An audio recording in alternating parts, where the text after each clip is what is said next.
והיא מתחילה לאפשר לי להיות בכאן ועכשיו, כי מבחינת תודעה אין זמן. עבר, הווה, עתיד, מתרחשים בעת ובעונה אחת. המוח שלך הוא עכשיו.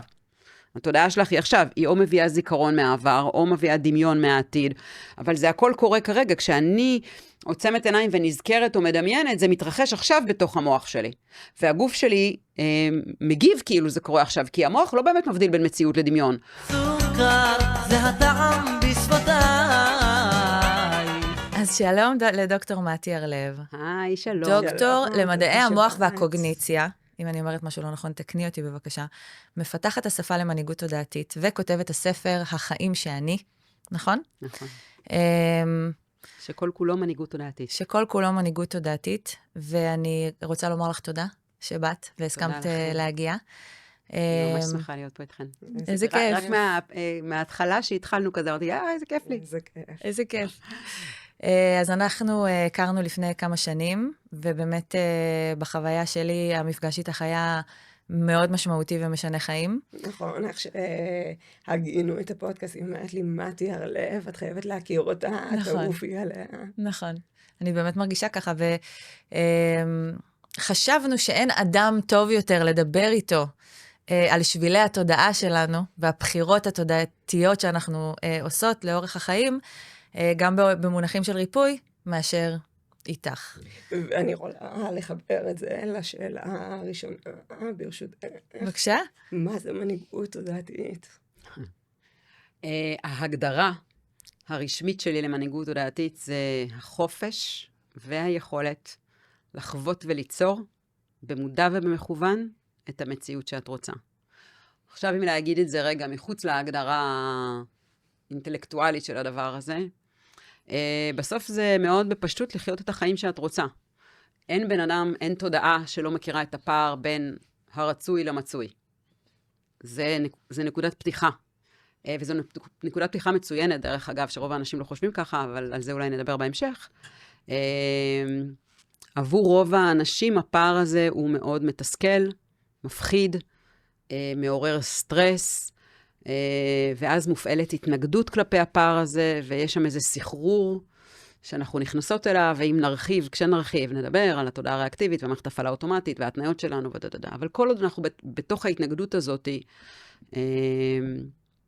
אנחנו בעצם משמרות ומחזקות את הפער, שלא לומר מגדילות אותו. יש משפט שאני אומרת על המצב תודעה ריאקטיבית, שתודעה ריאקטיבית מבטיחה לגבי המציאות העתידית, רק דבר אחד, שמה שהיה, הוא שיהיה, וקצת יותר גרוע, כי זה מחמיר. אגב, אפיגנטיקה, שקצת קשקשנו על זה בהתחלה, מדור לדור גם. זאת אומרת, זה לא רק מחמיר אצלנו, זה גם הולך ומחמיר, מסתכלים על זה. במונחים של העברה בין-דורית. במונחים של העברה בין-דורית, ואם מסתכלים על זה אפילו בזום אאוט יותר גדול של מונחים חברתיים, אז ממש אנחנו יכולים לראות חברות שעוברות תהליכי אסקלציה.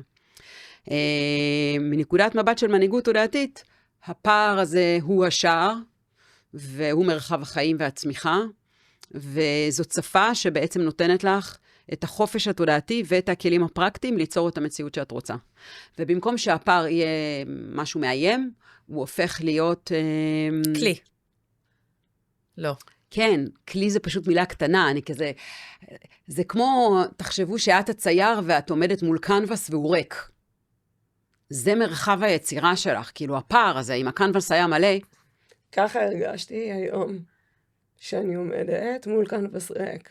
אני מציירת לפעמים, אני מעין בלבול, תקיעות, מה הצעד הבא, מה קורה, האם זה...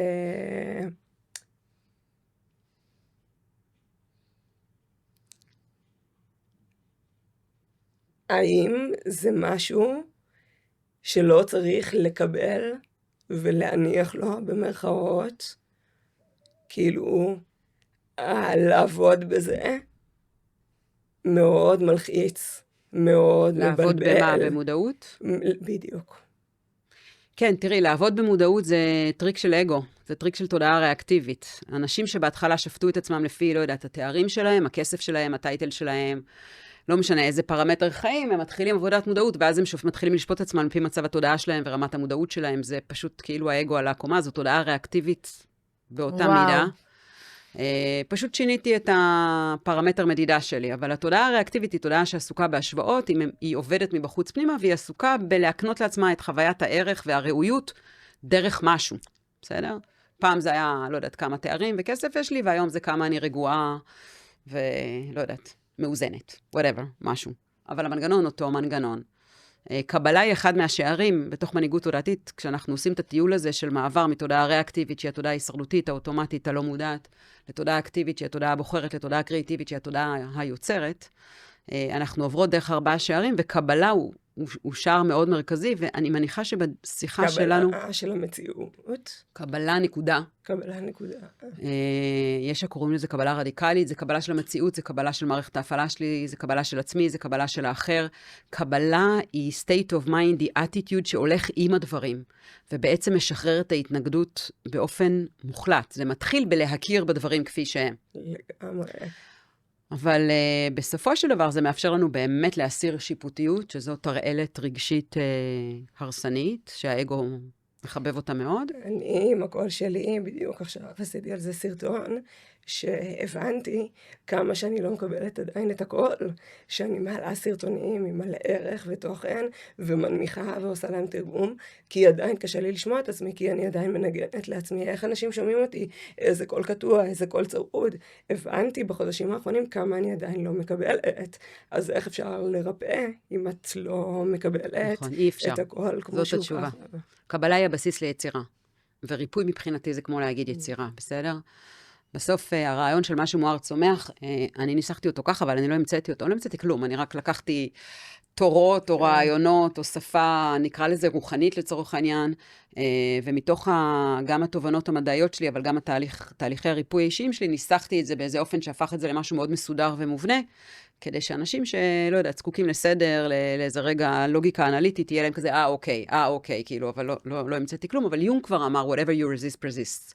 כלומר, כל מה שאת מתנגדת לו בעצם הולך וגדל, גם ברמה של המוח, בחיווטים, במסלולים העצביים, זה נכון, כי אם אני מתנגדת למשהו, נוירונים לא יודעים לא לראות, זאת אומרת, אז אני בעצם, נגיד, אם אני לא רוצה להיות חולה, אנחנו מדברות על ריפוי, אז עכשיו מה המוח שלי עושה? הוא שולף את תיקיית החולי, בסדר? כאילו, כמטאפורה, והוא מוציא את כל מה שאני יודעת על חולי, כל מה שאני יודעת בידע האינטלקטואלי שלי, בשכל, כל מה שאני יודעת בידע הגופני שלי, כל החוויות שלי.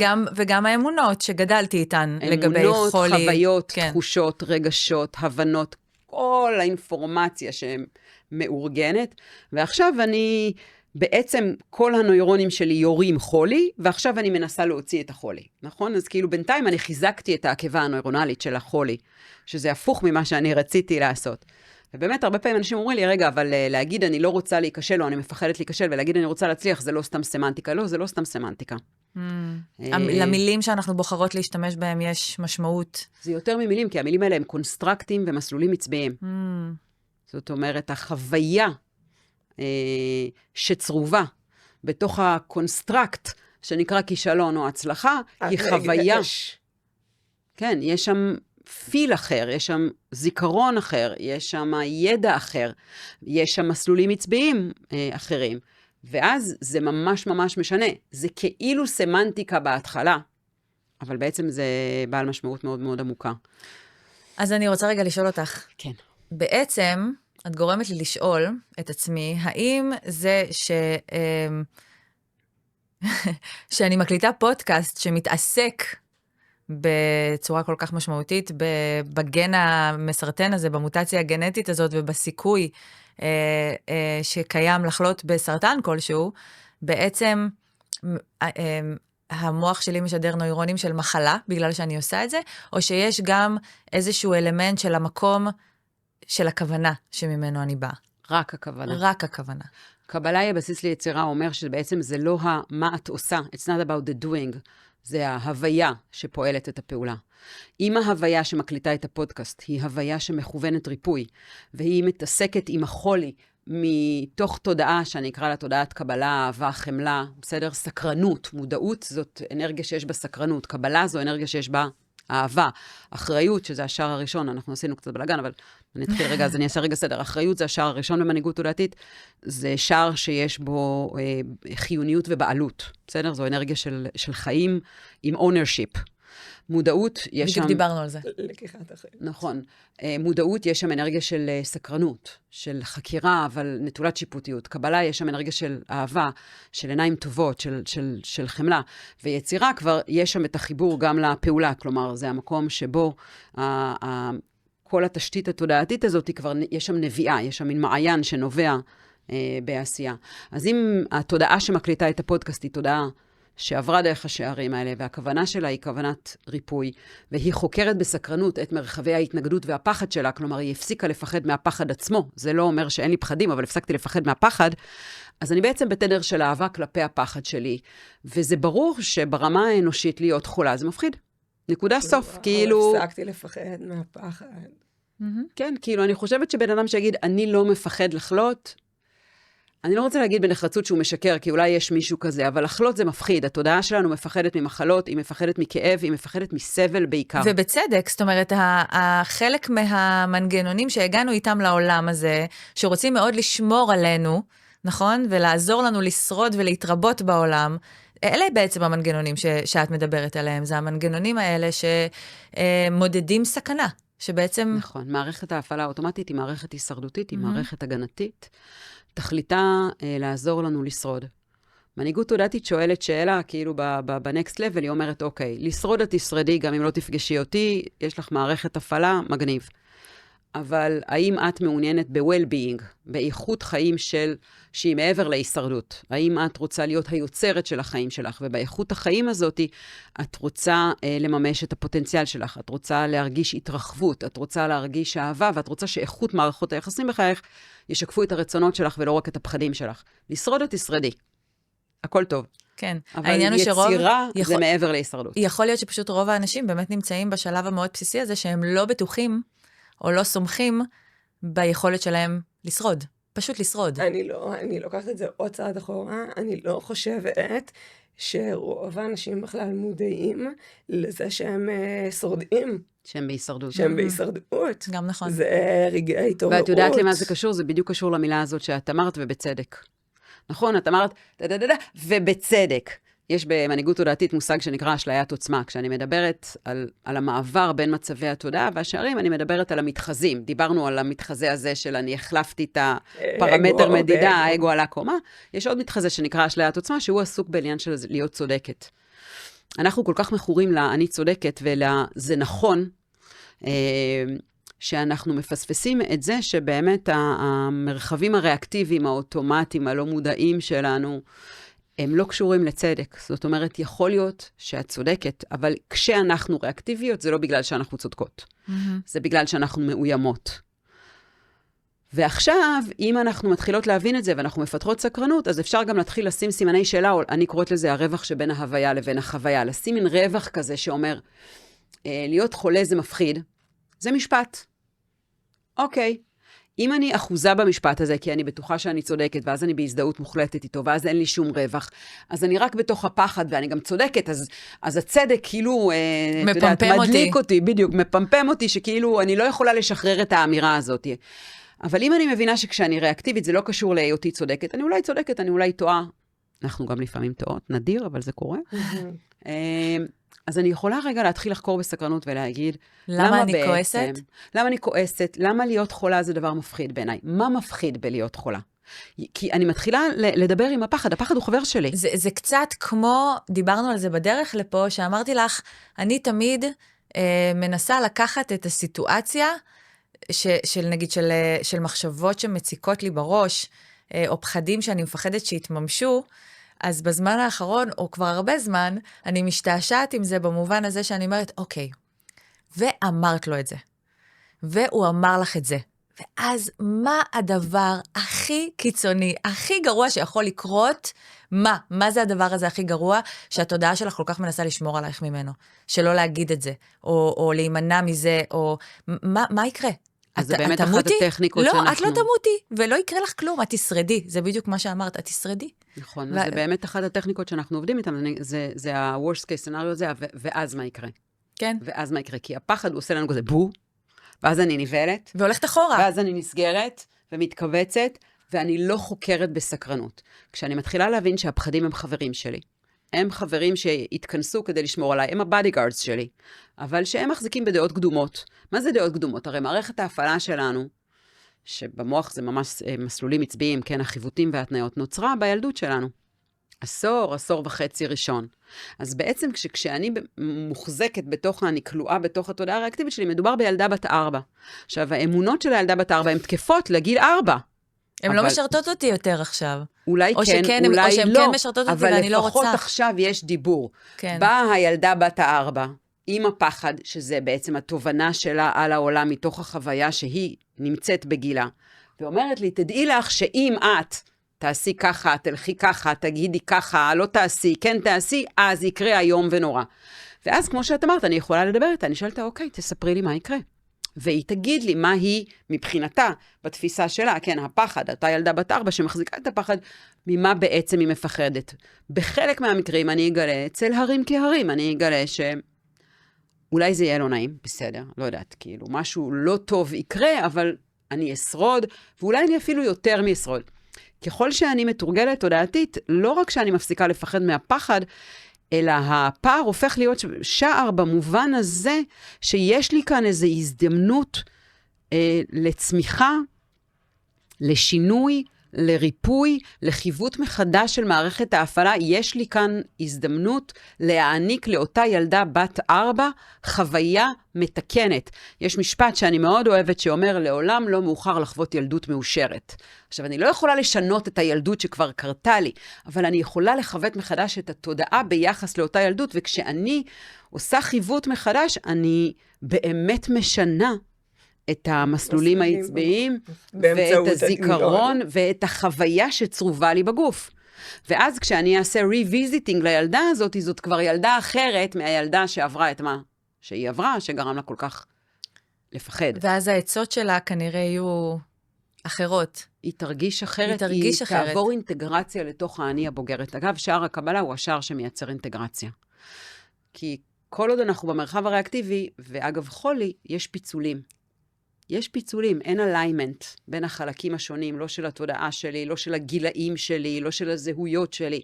זה מין, יש כל הזמן מין נתקים ופיצולים וחלקים שכאילו, ככל שאנחנו מתרגלות אחריות מודעות קבלה, יצירה, בעצם אנחנו הופכות להיות שלם. המרדף אחרי המושלם הזה, שלא קיים, שקרו לנו, נפסק, ואני נהיית יותר ויותר שלמה. שלמה אומר, לא שהכל פיקס, ואני מתוקנת, אלא שאני שלמה עם מכלול החלקים והמופעים שלי. אז כל החלקים הקדומים שלי, הפחדים שלי, האמונות שלי, אני בעצם הופכת להיות איזשהו מרחב שלם, וגם המקומות הפצועים, נקרא לזה ככה, זה כמו, איך קוראים לאומנות היפנית הזאת? קינצוגי, משהו כן, כזה? שהם ממלאים בזהב את הסדקים. אז אני נהיית שלם. ושלמות זה גם חוסן, זה גם שקט, ויש שם איזה מרחב שנפתח, שהוא הבסיס ליצירה מתוך הרצון החופשי. יש כבר איזה נביאה טבעית. אני מחוברת לפעימת החיים, ופעימת החיים שאני יוצרת, וזה תהליך אינסופי, כאילו זה לא חד פעמי, זה לא כזה, אוקיי, עשיתי, גמרתי, ביי. כי אחרת היה מושלם. כן. אז אני רוצה לשאול אותך על אחד המשפטים שנצרבו לי ממש בזיכרון, שאמרת בהרצאה שהשתתפתי בה, אמרת שאנחנו בעצם תמיד, עד שלא בעצם נעבור מתודעה ריאקטיבית לתודעה פרואקטיבית, לתודעה קריאטיבית, הדבר הזה, הדברים האלה שאנחנו כל כך מפחדים מהם, בגלל שאנחנו כל כך מפחדים מהם, תמיד ימשיכו להביא אלינו את המציאות הבלתי רצויה שאנחנו רוצים להימנע ממנה, דווקא בגלל הניסיון שלנו להימנע מהמציאות הזו. נכון. וזה מאוד מחבר אותי גם בהקשר שלך, שני, ושל הצרידות שלך, וגם בהקשר של הנשאות. בעצם לשאלה שקצת שני שאלה מקודם, של אז איפה בעצם, מתי אני יודעת, שאת תיכסי עליי לשאלה הזאת, אבל מתי אני יודעת, לא כל כך נוטה לכעוס, אבל אוקיי. מתי אני יודעת שזה לא האגו במסווה של תודעה קריאטיבית, שעדיין מנהל אותי. זאת אומרת, אני לפעמים מרגישה את יודעת, זה כמו מין שכבות על שכבות על שכבות של חוסר ביטחון מסוים בדרך שאת עושה, או בתהליך שאת עוברת, שאת כל הזמן מטילה בו ספק. אני כאילו כל הזמן מטילה ספק באמת שאני תופסת אותה כנכונה, כאמת. אז קודם כל אני אגיד שאני פחות אשאל מתי ואני יותר אשאל איך, כי אני לא חושבת שיש נקודה אחת שבה היא וסיימנו.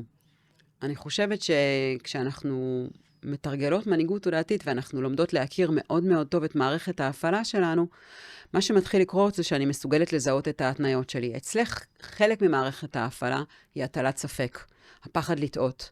ויחד עם זה גם באה נטייה להלקאה עצמית, הרבה מאוד פעמים שאני מיד מרגישה אשמה, או אחר כך איזושהי בושה, ואז גם כשאני עושה דברים שהם כאילו, נגיד חשיפה, שזה ההפוך של בושה, ההתניה קופצת ואומרת לי, כן, כן, את כאילו עושה תהליך של זה, אבל בעצם בגלל שאת מזה, כאילו יש שם כל הזמן את העוד שכבה הזאת של להטיל ספק. כשאני מבינה שזה חלק מההתניה שלי, אז קודם כל אני כבר לא ההתניה עצמה.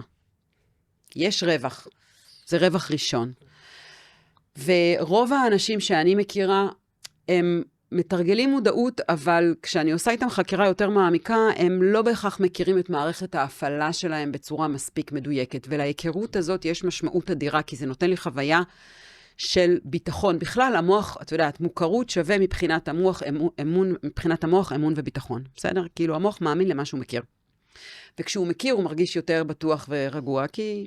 אז כשאני מכירה את ההתניות שלי, אני א' כבר לא מבולבלת. אני לא חושבת שההתניה זה אני, ואני יכולה להסתכל ולהגיד, איזה קטע, הנה ההתניה הזאת שלי.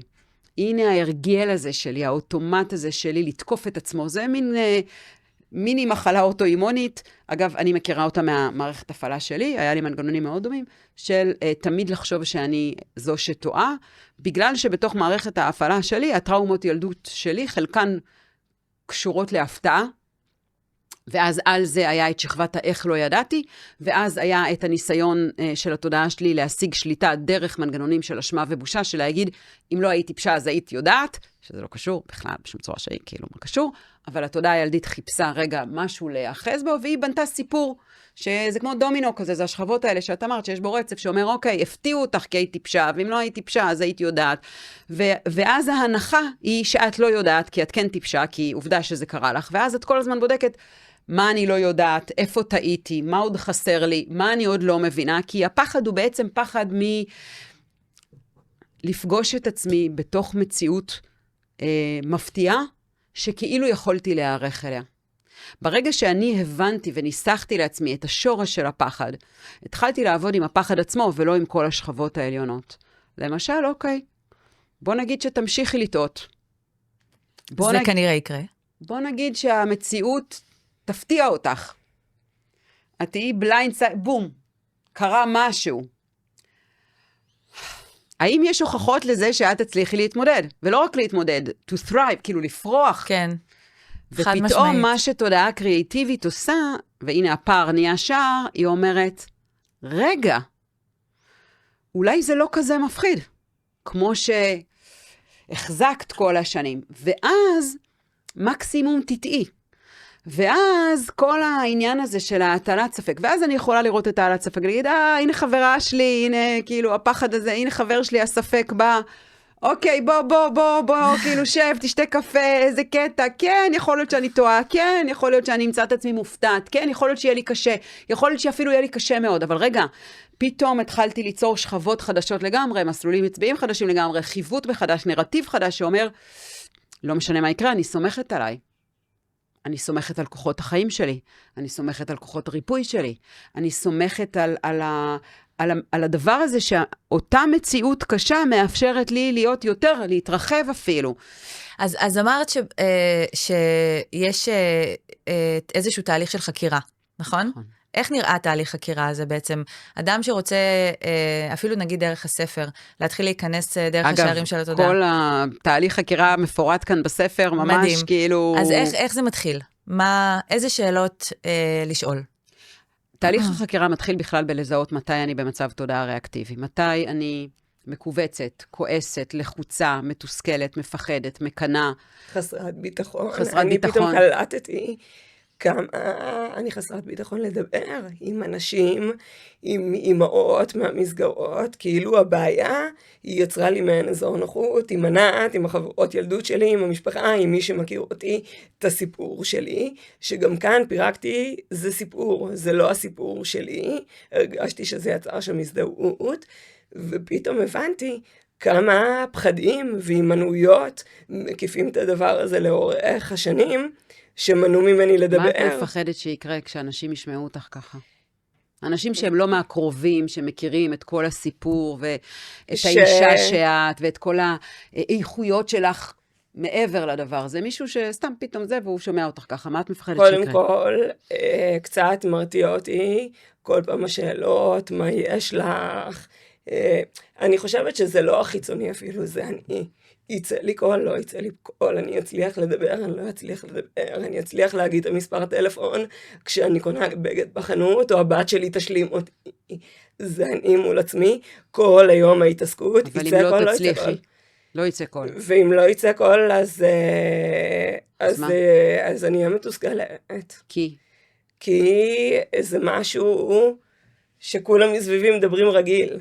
פעם זה היה, למה את? היום כבר הפכתי את זה למתנה, אבל למה לך יש את זה? אני לא מכירה אף אחד. אבל מה זה אומר עלייך? בצד השיפוטי, כשהתודעה הריאקטיבית נכנסת, היא תמיד יש לה משהו רע להגיד, נכון? מה זה אומר עלייך במובן השלילי, שיפוטי, שדווקא את, הדבר הכי כאילו פשוט זמין ונגיש לכאורה לכל העולם, דווקא אצלך הוא נדפק, מה זה כאילו אומר עלייך? נגיד שאני רוצה להסתכל על הסיפור הכי נוראי שהאגו מציע לך, הכי שיפוטי. אני הגעתי איתו למצב של ההבנה שהייתה שם ילדה, שחשבה שהיא לא חכמה, לא טובה מספיק, לא ראויה, לא שווה, הרבה לא חכמה. והיום שאת צריכה לבטא, ולמדת, ויש לה כל כך הרבה ידע, ותודעה די מפותחת שאת צריכה לדבר אותה, אז אולי את אז נגיד שאני היום פוגשת אותך פעם ראשונה. כיף לי מאוד. אבל נגיד שהייתי אומרת לזה, וואלה, הזאתי איזה אמה זאת. מי זאת? איך התחברה איתה זאת? מה עושה את הפודקאסט בכלל? נגיד. כן. מה היה קורה לך או לילדה הזאתי? אז חשבתי. אמרתי לעצמי, כן. אז זה בדיוק הדברים שאני אומרת לעצמי. מנטרלת את המחשבות של האגו. אבל את יודעת שהיא כבר פעמיים שאלה אותך שאלה שלא ענית לה עליה? למה? איזו שאלה? מה יקרה? בראש שלך, בסיפור שהאגו שלך מספר לך. ומה יקרה בחוויה של הגוף שלך? מה יכול לקרות? תיאורטית, כלום. אבל בהרגשה... ולא תיאורטית. ולא תיאורטית, זה אני היום מתבוננת כל הזמן, בכל החלקים של מה יגידו, מה יחשבו, שזה הכלא החיצוני שאני חושבת שהצלחתי לנטרל, עדיין כמובן שזה קופץ, אבל אני חושבת שהיום זה בעיקר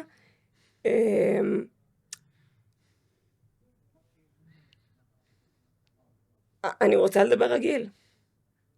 זה מעבר למאמץ הגופני שאני מרגישה, ושאני באנרגיה נמוכה ובתדר נמוך, אז גם לא יוצא לי קול, כמו שהיינו קצת לפני שהגענו לכאן. אבל כאילו... אז אני רוצה להציע לך, וזה מתחבר לשאלה ששאלת על החקירה. בדיוק הנקודה הזאת שאנחנו נעצרות בה, ואז חוזרות למעלה. אנחנו התחלנו, ירדנו, כאילו הלכנו פנימה, פנימה, פנימה, פנימה, ואז אמרת, אני פשוט כבר רוצה, הגענו לנקודה, אני כבר רוצה לדבר רגיל. מאמץ, אני כמובן מבינה את זה, אני כמובן מבינה את הרצון שלך. אבל יש את השכבה הזאת שאליה לא הגענו כרגע, שזה בסדר, שאומרת, נגיד שכל העולם היה חושב שאני לא חכמה. נגיד אפילו שלא רק שהעולם היה חושב את זה, נגיד שזו האמת. נגיד היו לוקחים אותי, לוקחים דגימה, רוזים, שולחים במעבדות, היה חוזר עם הסטמפלה, ענל אמה. קול, שמה קול, מה זה חשוב? גם אם יחזירו לך את הכל, אמה תישארי. לא, חכמה, לא תהי כבר. דברי איך שאת רוצה, כמה שאת רוצה. נגיד שזה מה שהיה קורה. מה היה קורה? מה התודעה שלך מחזיקה על הדבר הזה של החוכמה? אולי, אני ישר שואלת את עצמי, מה את מרגישה? כי אני אומרת שזה לרוב לא משנה מה חווינו או עברנו בחיים, אלא עוצמת הרגש שצרבה שם את החוויה. אז שעכשיו שאלת אותי את זה, עלה לי בושה. יופי. אז אנחנו בעצם אף פעם לא בורחות ממציאות. אנחנו בורחות מאיך המציאות הזאת מרגישה. אז אם למשל יש לי חוויה של בושה, שממש מוחזקת בתאים שלי, כן? ואני דפנטלי באתי ממחוזות הבושה, אז אני ממש מבינה את זה. אז על הפחד הזה מלחוות בושה, ואני כבר, התודעה מפתחת סיפור. ואז היא נאחזת בסיפור, בשכבות שמעל. אבל בעצם אני לא מודעת לממה אני באמת בורחת. אבל כשאני מתחילה להתיידד עם אותן חוויות שחיים שלמים מרחתי מהם. שהרגשתי בושה. בושה, חוסר אונים, כל אחד, דחייה, בדידות, לא יודעת, כל אחת יש לה לפעמים זה קומבינציה של רגשות, כן, זה כזה קלאסטרים. עטוף יפה בסרט, מגיע ככה עטוף יפה בסרט, ובעיקר צרוב בגוף, גוף כאב, ממש גוף כאב. אבל אז שאני מתיידדת עם החוויה הזאת, ואני מבינה שיש רווח בין מי שאני, ההוויה, החיים שאני, לבין החוויה. החוויה היא שלי, אבל זה לא מי שאני.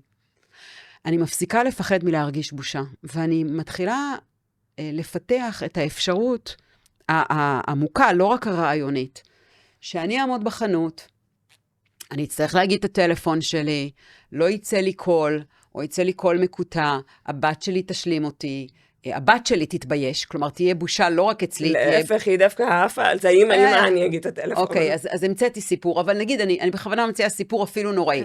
הבת שלי תתבייש באמא שלה, אני אתבייש בעצמי, המוכרת תרחם עליי, כאילו שזה ההיפוך של בושה, נכון? בצד של הבושה, בצד השני לפעמים יש רחמים, ותסתכל עליי כזה במין התנסות מרחמת כזאת, וכל הגוף שלי ירגיש כאילו הוא מאבד את האנרגיה, ואני צונחת בתוך עצמי, כמו, לא יודעת, אתם זוכרות את אלי מקביל של פעם, שאת כזה מתכווצת לגודל כזה קטן, אחרי זה צריך לנפח לי חזרה את הביטחון ואת האנרגיה, וכל הדבר הזה זה גל של אנרגיה. ואז אני אומרת, והגל הזה יחלוף. אוקיי. וזהו. והיה לי רגע של בושה. רב מערכתי בסיטואציה הזאת.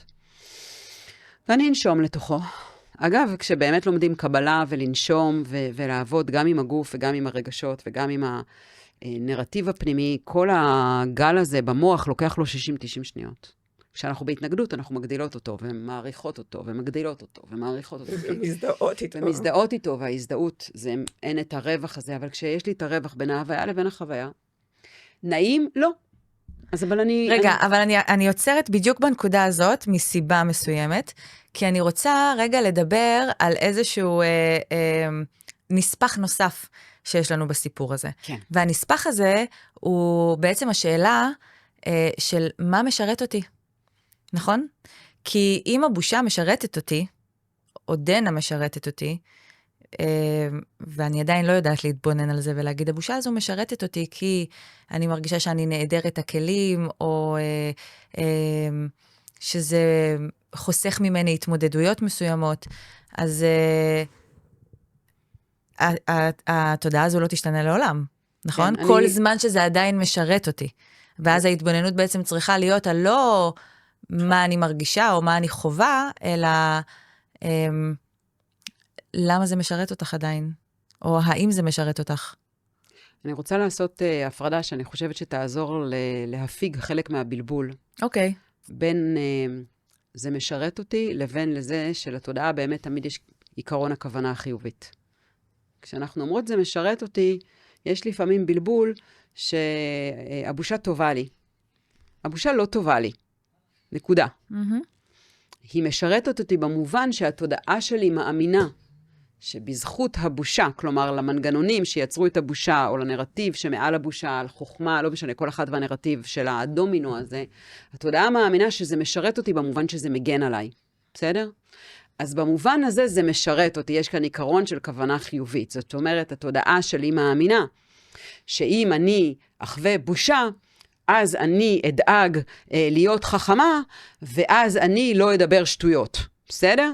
ואז היא מחזיקה את הבושה, כדי שאני אוודא ואלמד ואחקור ואגיע מוכנה לכל מקום, ואז אני לא אגיד דברים, ואז לא יצחקו עליי.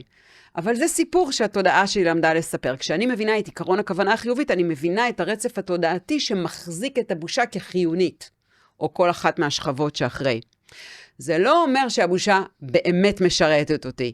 זה אומר שיש רצף של עיקרון כוונה חיובית, ואת צודקת לגמרי שכשאנחנו חוקרות את עיקרון הכוונה החיובית, אנחנו נשאל מה התודעה שלי מאמינה. בכלל, אני מאוד אוהבת להוסיף את המילה התודעה שלי, כי אז לאנשים כבר הפרדה. נוצר הרווח הזה, כן? של כאילו, יש לנו גם את הנטייה להרגיש השמות על ההתניות שלנו, ועל החיוותים שלנו, ועל הטראומות שעוד לא איבדנו, ואיך יכול להיות שאני כבר מודעת, ועוד פעם זה קורה לי, אז אני כאילו נותנת איזה חופש כזה, ואני אומרת, התודעה שלך מאמינה. יש סיבה למה יכול להיות שהתודעה שלך מאמינה. כאילו אני רגע רוצה, כי אני באמת ההוויה, מה זה being? זה מילה הרי שאנחנו, אין לנו מושג מה היא. מה זה? מה זה? מה זה? אני חושבת שהקרטול תיאר את זה כנוכחות. נכון. נוכחות ברגע הזה, והוא הגדיר שיש את האני ואת העצמי.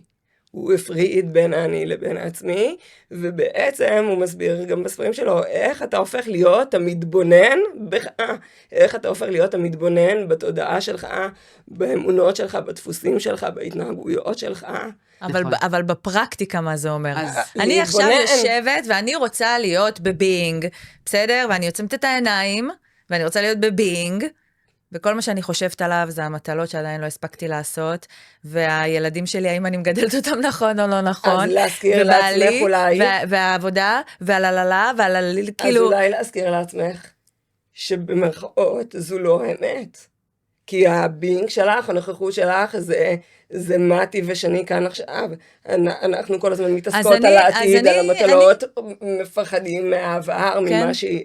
אני מרגישה שהבינג הזה, במיוחד בזמן האחרון, זה כאילו להגיד, אוקיי, עכשיו חרה לי, ואחלה שחרה, ועכשיו אני לא מסוגלת, ולא יכולה, ולא רוצה, ואני כועסת, וזה כרגע הכי טוב שאני יכולה. זה מה שיש לי כרגע להציע לעולם. נכון, וזה התחלה של תרגול של קבלה, ובאמת קבלה היא המרחב שפותח את שער היצירה, ואת החיבור הזה לביינג. אז כשאני אומרת ביינג, ואני מסכימה עם כל מה שאת אמרת, בסוף המילה הוויה היא מילה אמורפית. אנרגיית חיים, יכולתי להגיד גם. פעימת חיים. נשמה. force of life, נשמה, תודעה. נכון, קשה לנו כאילו לתפוס את זה. אבל מה שנגיש לנו זה החוויה שלנו. מה אני חשה בגוף, מה אני מרגישה ברגשות, מה אני חושבת במחשבות, האמונות שאני מחזיקה, הערכים שאני מחזיקה. ובאמת הרווח שבין ההוויה לבין החוויה מתחיל לתת לנו את ההבנה הזאת של אני אולי לא יודעת להגדיר בדיוק מה זה being, אני יודעת לחוש או לדמיין, לכולנו יש איזה מין משהו שאנחנו, אין לו כל כך מילים, זה מרחב שהוא כבר מעל המילים או לפני המילים, בסדר? התודעה הנצחית, הוא מרחב בחירה. נשמה, אבל התחושות של הגוף והגוף הם שלי, אבל אני לא הגוף. הרגשות שאני מרגישה הם שלי, אבל אני לא הרגש עצמו. המחשבות שאני חושבת הם שלי, אבל אני לא המחשבה עצמה, כי אם אני מחשבה לא איתי. ובאמת הרווח הזה, או האפשרות להתבונן, זה מה שמתחיל לתת לנו איזושהי אינדיקציה שיש את האני והעצמי הזה, שיש הוויה ויש חוויה, ושזה נותן לי איזה מרחב. ואז מה קבלה עושה? היא באמת קודם כל מזהה את מה שיש כרגע. והיא מתחילה לאפשר לי להיות בכאן ועכשיו, כי מבחינת תודעה אין זמן. עבר, הווה, עתיד, מתרחשים בעת ובעונה אחת. המוח שלך הוא עכשיו. התודעה שלך היא עכשיו, היא או מביאה זיכרון מהעבר, או מביאה דמיון מהעתיד, אבל זה הכל קורה כרגע, כשאני עוצמת עיניים ונזכרת או מדמיינת, זה מתרחש עכשיו בתוך המוח שלי. והגוף שלי מגיב כאילו זה קורה עכשיו, כי המוח לא באמת מבדיל בין מציאות לדמיון. הוא ככל שהדמיון, בין אם הוא דמיון של עבר שקוראים לו זיכרון, ובין אם זה דמיון של עתיד שקוראים לו חזון, ככל שהדמיון יותר מוחשי, המוח שלי מגיב לזה, הנוירונים יורים, התחושות של הגוף, כאילו הכל עובד, זה אמיתי, בגלל זה פנטזיות, נגיד אירוטיות עובדות, בגלל זה טראומות מגיל 4 משפיעות עליי בגיל 40, כי זה מרגיש אמיתי, כי אני חווה את זה עכשיו. אז הבאג הופך לפיצ'ר, הפער הופך לשער, אז בעצם, אם כשאני מחזיקה דמיון, ויזואליזציה מאוד מאוד אמיתית, המוח שלי מדמיין את זה ומגיב לזה כאילו זה קורה עכשיו, אז אני יכולה גם לדמיין את מה שאני רוצה. לא רק את מה שאני בורחת ממנו ומכאיב לי. וגם אני מחזיקה כל הזמן את הרווח הזה, אני מתחילה ממה שיש, אני מפסיקה את ההתנגדות למה שיש. ואז כשאני מפסיקה את ההתנגדות, יש לי את הרווח הזה, שאומר, אוקיי, זה מה שזה. חר לך? כן. את כועסת? כן. עצובה? כן. כן, כן, כן. אבל ההתנגדות נפסקת, ואז אין את השכבה השנייה והשלישית של הכדור שלג הזה. אני ריאקטיבית, אבל אני לא ריאקטיבית לריאקטיביות שלי. כאילו, זה לא עוד. ואז שיש לי את הרווח הזה, אני יכולה להגיד, אוקיי, אז מה את רוצה עכשיו? כאילו, בסדר, אז את כועסת, אז את באנרגיה נמוכה, אז קשה לך, אז חווית בושה, אז את מרגישה חוסר אונים. את זה לא מה שאת מרגישה. וגם פתאום יכולה להיות הרחבה, מה עוד את מרגישה? כי בדרך כלל כשאני חווה כעס, אז אני אומרת, אני כועסת, ואז אני כאילו הכעס, אבל אם אני אומרת, יש בי כעס, או יש כרגע כעס, אני גם יכולה להגיד, אוקיי, ומה עוד יש? פתאום כאילו הפריזמה מתרחבת. כן, מתרחבת. ואז אני מגלה שיש כעס, אבל אולי גם יש איזה נינוחות, ואולי יש גם איזה שמחה, מדברים שונים, בסדר? כאילו, אבל המצב הריאקטיבי עושה מין תודעת, כאילו זה מצמצם אותי כזה, נכון? כאילו כמו הסוסים ששמים את זה, ועכשיו זה כל מה שאני מרגישה, וזה כל מה שאני חושבת, וזה כל מה שאני נהיית, וזה מצמצם את ההוויה שלי לחוויה, אבל יש רווח בין ההוויה לבין החוויה. אז בואי, אני יוצרת אותך שוב. זה קורה הרבה היום, אני מתנצלת. מצוין, כמה שאת רוצה. אז בואי ניקח את זה רגע באמת למקום של... את יודעת מה? עוד לפני שנדבר על הפוטנציאל לחלות, אוקיי? על הפוטנציאל הזה שנולדתי איתו, ולפני 12 שנה ישבתי מול הרופא והוא אמר, יש לך, את נשאית של המוטציה הגנטית, ויש לך סיכוי של 80% לחלות בסרטן שד ושחלות, את צריכה לקרות שחלות ושדיים. אמא שלי חלתה פעמיים, זאת אומרת, יש פה גם היסטוריה משגשגת. כמה היית שהיא חלתה? בפעם הראשונה הייתי בת 18. בפעם השנייה הייתי בת 25, 28, משהו כזה. ומה שאני בעצם שואלת זה, נגיד, לפני שנתעסק בפוטנציאל הזה לחלות, בואי נדבר רגע על מחלות שכולנו מתמודדים איתם, בסדר? עוד לא הדברים הגדולים, עוד לא חס וחלילה, לא יודעת מה, סרטן או דברים כאלה. כאבי גב. האם חולי מתחיל בתודעה? והאם הוא נגמר, זה משפט ששמעתי ואהבתי. והאם הוא נגמר בתודעה? לפעמים. כאילו, אני אגיד לך כן. התשובה היא כן. זה מתחיל ונגמר בתודעה. כי אם זה התחיל, אז את יכולה... כלומר, לתודעה יש... אם יצרת, את יכולה לרפא. לתודעה יש את הכוח האלכימי. היא יכולה ליצור, והיא יכולה ליצור את האנטידוט של הדבר הזה. Having said that. כן. מאחר ואנחנו דיסקליימר לפנינו. מתכנסות סביב שער הקבלה, מתוך 4 השערים של האחריות, מודעות, קבלה ויצירה. זה חרב פיפיות המשפט הזה, כי מצד אחד יש בו פוטנציאל עצום, נכון? כי כאילו, רגע, אם זה תודעתי, כל מה שאני צריכה לעשות זה לתרגל תודעה, למדות ולמצות את פוטנציאל הריפוי של תודעתי. מצד שני, זה בדיוק מה שדיברנו קודם, שהרבה אנשים, אני רואה אותם נכנסים ללופ של הלקאה עצמית, כעס, תסכול, ייאוש, שנאה, אשמה ובושה, שלכאורה אנשים מרפאים את עצמם בכוחות התודעה, ורק אני לא מצליחה.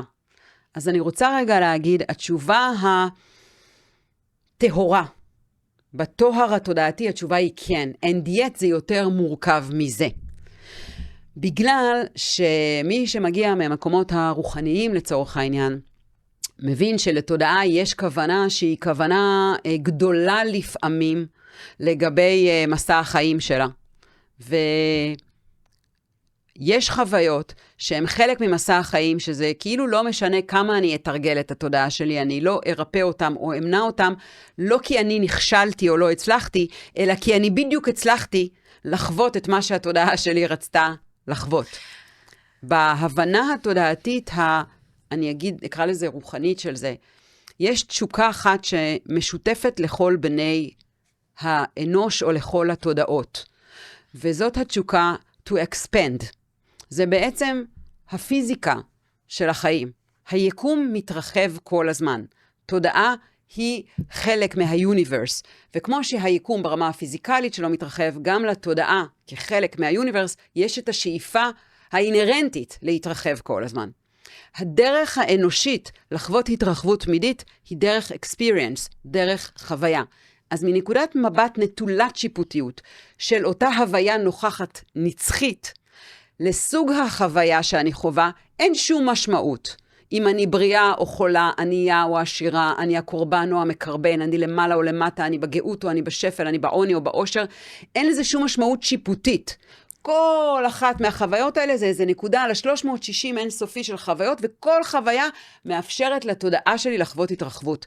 ומנקודת מבט של התודעה או הנשמה, אין שום פחד מהמחלה, ומחלה זה לא דבר רע.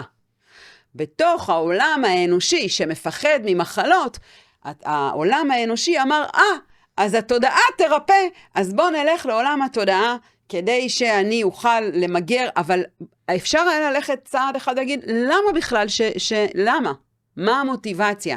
והאם המוטיבציה שלי לרפא היא מזה שאני כל כך מפחדת מחולי, שהתחלנו ואמרנו את זה כבר קודם, שאוקיי, זה טבעי ואנושי לפחד, אבל רגע צריך לחקור את הפחד הזה, או שאני באמת רוצה ריפוי, ואם וכשאני רוצה ריפוי, לשם מה אני רוצה ריפוי, וגם בצד הקריאטיבי, כלומר, אנחנו הלכנו עד עכשיו רק לחקירה בצד הריאקטיבי, אבל גם בצד של החקירה הקריאטיבית, אנשים נעצרים. אומרים לי, אני רוצה את הקול שלי בחזרה, אני רוצה להיות בריאה. ברור שאת רוצה להיות בריאה, ברור שאת רוצה את הקול שלך, אבל למה? נגיד שהייתי מבטיחה לך, שלא משנה מה תבחרי לעשות, קריטה, לא קריטה, whatever, מה שלא תחליטי לעשות, החיים שלך סבבה. מה עכשיו? זה מה שאני אומרת לעצמי. זאת שאלה מצוינת. תעשי כל מה שאת מדמיינת שתעשי, כאילו יש לך כל רגיל. זאת שאלה מצוינת, כי זה פתאום גם גורם לי לחשוב על זה, שבהרבה מובנים, אני רק אגיד שמה שהתחלנו להקליט את הפודקאסט הזה, ואני מקשיבה לעצמי מדברת, אני מבינה כמה אני אומרת בהרבה מובנים, אוקיי? זהו, הייתי צריכה להנחיח את זה. אז בהרבה מובנים, אני מתחילה להבין שזה גנרטור מטורף. זה גנרטור של עשייה, של למידה, של חקר, של סקרנות. בשבוע שעבר, שהייתה כאן אודליה, היא שאלה אותי, האם זה גם משענת? לא יודעת מה, קורבנות, נגיד? אז התשובה היא לא. אני באמת לא מרגישה שזאת משענת לקורבנות. אף פעם לא הרגשתי שזו משענת לקורבנות. אצל אמא שלי, נגיד כשאני מסתכלת אחורה, אני אומרת, וואו, שהיא חלתה בסרטן, זו הייתה התקופה הכי יפה בחיים שלה. היא סגסגה בתקופה הזו. הרבה תשומת לב. המון תשומת לב, ובאמת כל העקבות, מה שנקרא, שוחררו, מותר לי. ולי הייתה סלידה מזה, אני זוכרת את עצמי כנערה, רואה את זה ומרגישה איזשהו פחד שהיא תחלים מהסרטן, כי אם היא תחלים, אז היא תחזור להיות מה שהיא הייתה לפני. אז לא, זאת לא משענת לקורבנות, אבל זה כן איזה משאב שבאמצעותו, כאילו הגילוי הזה על הנשאות, נתן לי איזושהי מוטיבציה ללמוד לעומק כמה שאני יכולה על הכל. אבל לא ממקום של הזמן שלי קצר, או אני עלולה לאבד את זה בקרוב. כן. אז כן, זה... אבל מערכת היחסים הפנימית שהייתה בינך לבין עצמך ביחס לדמות, לאמא שלך, כן. והמיקומים שלה והמעברים שלה בין חולי לבריאות, זה מרחב מאוד מעניין לחקירה שלך. כי זה יתחיל לעזור לך רגע להבין גם את מרחב הפחד מהחולי, אבל גם את המוטיבציה, בסדר, או לכאן או לכאן, כל החלטה שתקבלי מבחינת מניעה, ולהבין יותר טוב, ולא רק בהרבה מובנים, בכל המובנים, את הכוחות הפועלים, את מערכת הכוחות שפועלת בתוכך, גם מהצד הריאקטיבי, כלומר של הפחדים וההגנות, אבל גם מהצד הקריאטיבי של התשוקות, ומה את רוצה להביא לעולם וליצור. אני רוצה להגיד שלצד התהליך הזה של ההחלטה, האם לקרות או לא לקרות את השחלות, אני גם מתמודדת עם תקופה שבה אמא שלי אובחנה עם אלצהיימר, וזה גם דורש מכולנו, מכל האחיות בעצם, התכנסות אחת סביב השנייה, וסביב אמא שלי, שאלה דינמיקות שהן מחזירות ומאפשרות. בשנייה, כאילו זה רק תני לי 5 דקות, אני לא צריכה יותר מ5 דקות, דקה בחדר, והנה הילדה בת 4, היא בחדר, זה בכלל לא, זאת לא אני יותר, זאת היא שבחדר. ואת למדת להתבונן בה. נכון. כל פעם מחדש, ולאט לאט המרחב הזה שנפתח, נכון. הוא מרחב בחירה להגיב אחרת. חד משמעית, ולהרבה תיקון וריפוי שם בתוך התהליך הזה. מה שרציתי להגיד, זה שאני מתבוננת על האלצהיימר של אמא שלי, ואני אומרת, איזה קלאסיק. כאילו, זה קלאסיקה, זה קלאסי חנה נומקין, כי מה זה האלצהיימר? את לא צריכה להתמודד עם כלום. את לא צריכה לקחת אחריות על שום דבר. יותר לעולם, כאילו, ואף אחד לא יכול להאשים אותך, ואף אחד לא יכול לכעוס עלייך. להפך, צריך לחמול אותך ולהבין אותך ולהכיל אותך, או לפחות בציפייה שלה, לדעתי, מהדבר. אז יש כמה דברים שאני רוצה רגע להגיד. אני אגיד בקצרה, ואחרי זה אם תרצו לפתח משהו יופי, ואם לא, אז לא משנה. אחד, המעבר מתגובה לבחירה הוא מעבר ראשון. יש מעבר מבחירה ליצירה. יש כאן עוד שכבה שהיא אפשרית. 2, העניין הזה של המניעה וחקירת הכוחות הפעילים, היה לי חשוב להגיד את זה מהסיבה הזאת. אני אתן את זה מדוגמה אחרת. נגיד, אנשים שמרזים עכשיו עם זריקות. בסדר?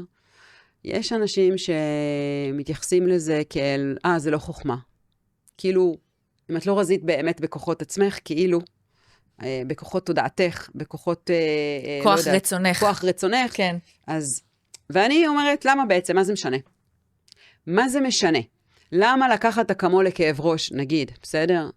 אצל רוב האנשים זה, יאללה, בסדר, אקמול כאב ראש, לא סיפור. אבל כשזה מגיע לדיאטה ומשקל, זה לא סבבה. נראה לי שזה משהו מאוד תרבותי, איזה משהו חברתי שאנחנו חיים בתוכו. עכשיו אני אקח את זה למקום של המניעה. כן.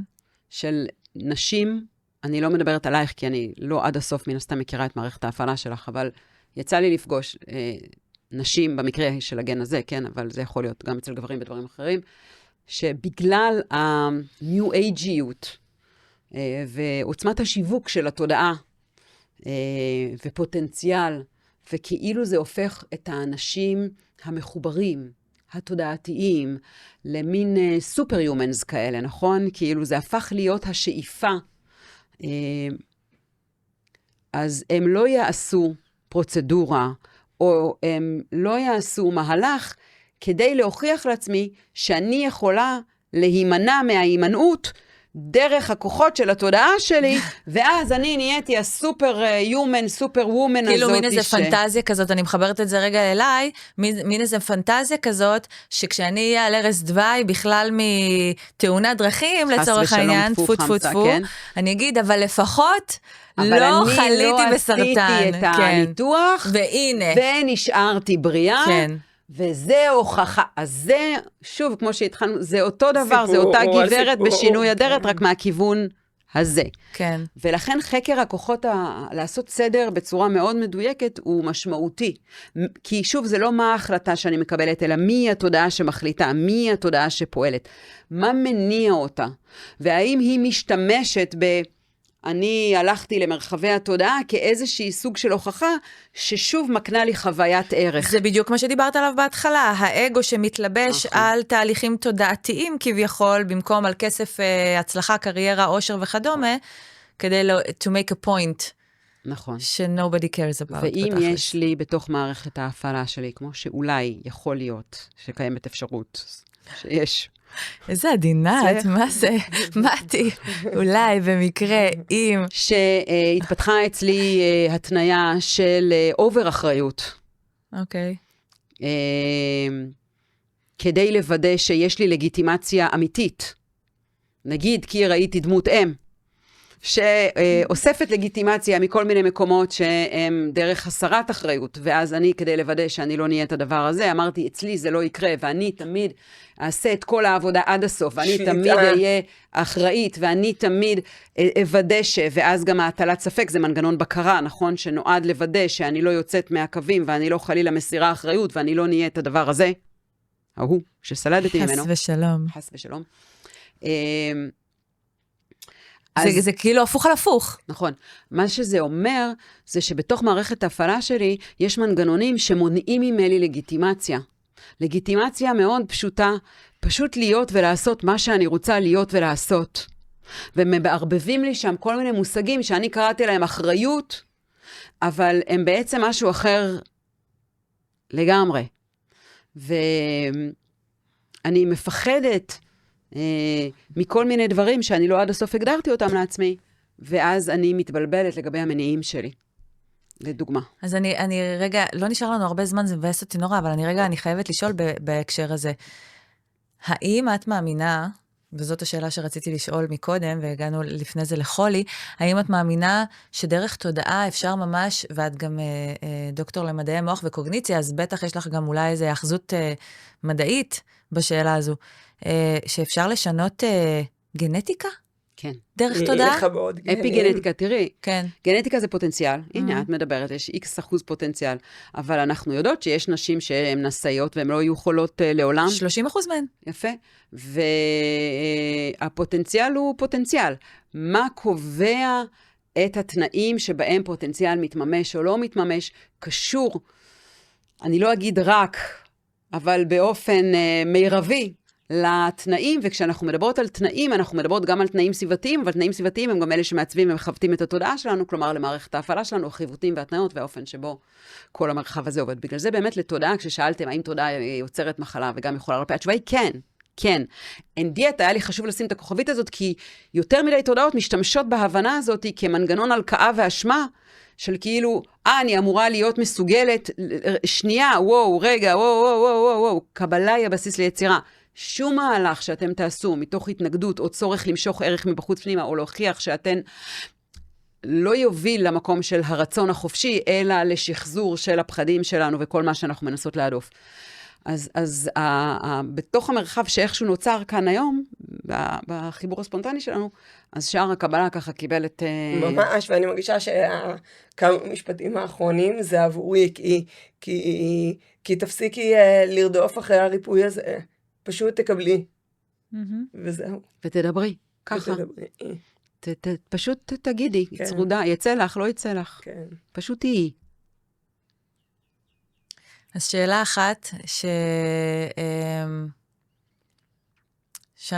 שאת חושבת שאנחנו צריכות לשאול את עצמנו, לכל מי שנמצא בתחילת הדרך, לכל מי שרוצה לשאול, להטיל ספק, לחקור, ללמוד יותר על עצמו. מה השאלה הראשונה?